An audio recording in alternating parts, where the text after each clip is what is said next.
जय माता रानी। दोस्तों माँ जगदम्बा की कृपा आप और आपके परिवार पर सदा बनी रहे।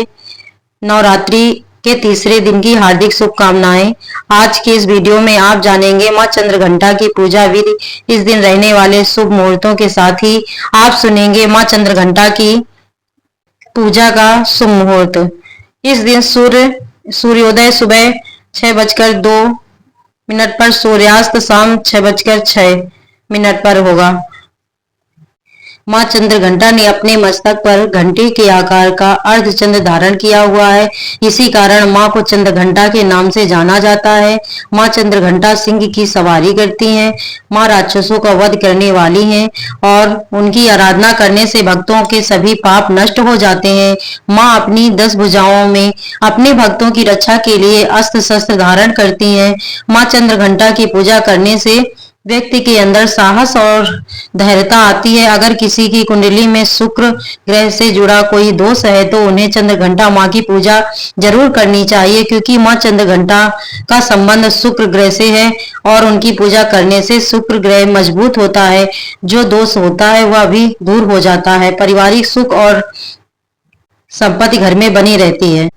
कथाओं के अनुसार माँ दुर्गा का पहला रूप था शैलपुत्री और दूसरा माँ ब्रह्मचारिणी स्वरूप, और भगवान शंकर को प्राप्त करने के लिए वह जब माँ ब्रह्मचारिणी भगवान शंकर को पति रूप में प्राप्त कर लिया तब वह आदिशक्ति के रूप में प्रकट होती हैं और चंद्रघंटा बन जाती हैं।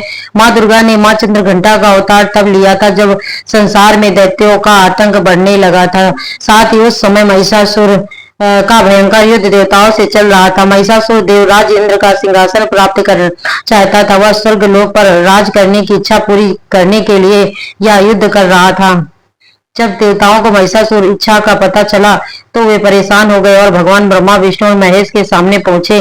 ब्रह्मा विष्णु और महेश ने देवताओं की बात सुनकर क्रोध प्रकट किया और क्रोध आने पर उन तीनों के मुख से जो ऊर्जा निकली उस ऊर्जा से एक देवी अवतरित हुई। उस देवी को भगवान शंकर ने अपना त्रिशूल, भगवान विष्णु ने चक्र, इंद्र ने घंटा, सूर्य ने अपना तेज और तलवार सिंह प्रदान किया। इसके बाद माँ चंद्रघंटा ने महिषासुर का वध कर देवताओं की रक्षा की।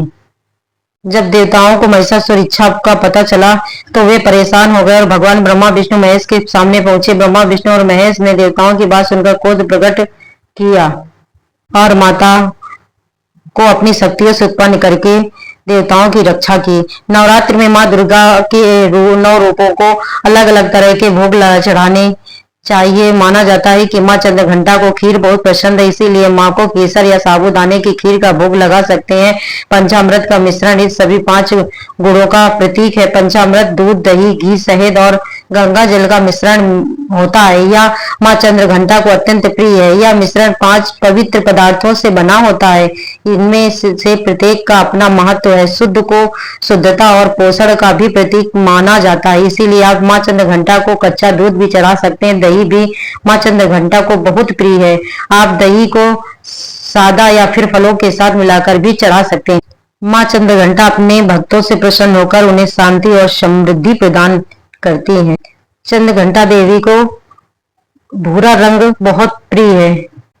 नवरात्रि के तीसरे दिन चंद्रघंटा माँ का बीज मंत्र ओम देवी चंद्रघंटाए नमः मंत्र का 108 बार जाप करने से माँ प्रसन्न होती हैं। माँ चंद्रघंटा को सफेद पुष्प बहुत प्रिय है जो हमें अर्पित करना चाहिए और माता की कृपा प्राप्त करनी चाहिए।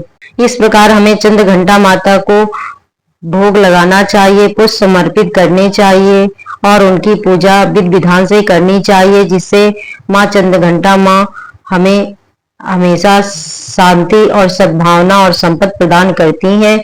इसलिए माँ चंद्रघंटा की जय। दोस्तों लाइक और सब्सक्राइब जरूर करें, जिससे मुझे आपका प्यार प्राप्त हो। धन्यवाद दोस्तों। जय माता की।